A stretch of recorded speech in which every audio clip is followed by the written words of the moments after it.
Tuvalet, tuvalet, tuvalet. Bu civarda tuvalet nerede? Bu civarda tuvalet nerede? Bu civarda tuvalet nerede? Tuvalet çok kalabalıktı. Tuvalet çok kalabalıktı. Tuvalet çok kalabalıktı. Havalimanında tuvaletler ücretsiz. Havalimanında tuvaletler ücretsiz. Havalimanında tuvaletler ücretsiz.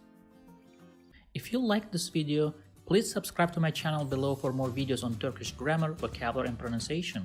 Also, if you think this video can benefit somebody else, please share it with them. Last, if you have any comment or request, please provide your feedback in the comment section below and I'll do my best to respond as soon as possible.